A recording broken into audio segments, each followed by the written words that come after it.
wabarakatuh. Perkenalkan, nama saya Seri Listianingsih dari Komputerisasi Akuntansi kelas sore.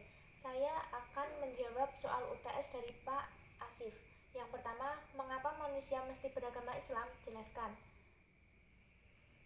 Jawabannya adalah karena agama merupakan pegangan, peraturan, dan petunjuk untuk manusia agar menjadi makhluk ciptaan Tuhan yang baik dan memiliki etika saat berbicara, berpakaian, dan bersosial. Karena agama juga satu-satunya petunjuk untuk umat yang beragama agar menjadi pribadi yang baik dan taat kepada Tuhan Yang Maha Esa. Yang kedua, jelaskan keterkaitan Al-Quran, hadis, dan Al-Ra'yu sebagai sumber ajaran Islam dan berikan contohnya. Yang kedua adalah Al-Quran merupakan firman atau perkataan Allah Subhanahu wa Ta'ala yang dibukukan untuk dipelajari, sedangkan hadis merupakan perkataan, sifat, perbuatan yang telah ditetapkan oleh Nabi Muhammad SAW dan sebagai isinya untuk mendalami Al-Quran yang bersifat mutlak. Sementara Al-Ra'yu merupakan cara umat Islam untuk menetapkan hukum dari permasalahan yang kontemporer yang belum didapati dari Al-Quran maupun hadis. Contohnya adalah As-Sunnah berfungsi sebagai penguat hukum yang sudah ada di dalam Al-Quran. Dengan demikian, hukum tersebut mempunyai dua sumber dan terdapat pula dua dalil, yaitu dalil yang tersebut di dalam Al-Quran dan dalil penguat yang datang dari Rasulullah SAW. Berdasarkan hukum-hukum tersebut, banyak kita dapati perintah dan larangan.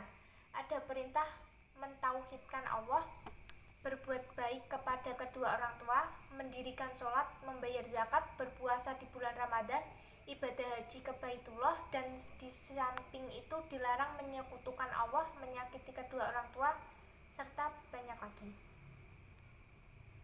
Yang ketiga, jelaskan keterkaitan akidah, syariah, dan akhlak dalam setiap perbuatan manusia dan berikan contohnya. Yang ketiga, akidah, syariat, dan akhlak pada dasarnya merupakan satu kesatuan dalam ajaran Islam. Ketiga unsur tersebut dapat dibedakan tetapi tidak dapat dipisahkan. Akidah sebagai sistem kepercayaan yang bermuat elemen-elemen dasar keyakinan, menggambarkan sumber dan hakikat keberadaan agama. Sementara syariah sebagai sistem nilai berisi peraturan yang menggambarkan fungsi agama.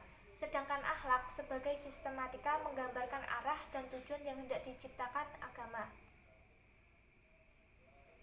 Islam tidak hanya memberi tuntutan ritual dalam rangka hubungan manusia dengan Tuhan, tetapi juga memberi bimbingan dalam hubungan antara manusia, bahkan hubungan dengan alam dan lingkungannya, baik lingkungan wujud nyata maupun yang tidak nyata.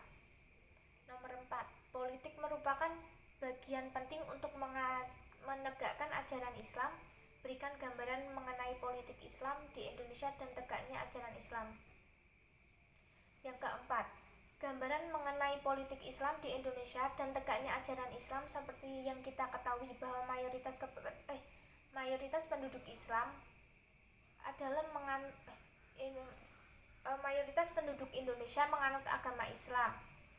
Yang pertama, menyelesaikan perselisihan dengan damai dan secara melembaga. Yang kedua, menjamin terselenggaranya perubahan secara damai dalam suatu masyarakat yang sedang berubah. Yang ketiga, menyelenggarakan pergantian pimpinan secara teratur. Yang keempat, membatasi pemakaian kekerasan sampai minuman. Yang kelima, mengakui serta menganggap wajar adanya keanekaragaman dalam bermasyarakat. Soal nomor 5, jelaskan arti penting toleransi beragama baik dalam pengertian internal maupun eksternal. Yang pertama dalam Pancasila, yaitu yang dulu sebelum direvisi adalah ketuhanan dengan kewajiban menjalankan syariat Islam bagi pemeluknya. Sekarang menjadi ketuhanan yang Maha Esa. Itu sudah termasuk toleransi agama. Kenapa? Kalau menjalankan syariat Islam berarti untuk masyarakat Islam saja, masyarakat yang menganut agama Hindu, Buddha, Konghucu itu tidak termasuk. jadinya kan direvisi. Terima kasih. Wassalamualaikum warahmatullahi wabarakatuh.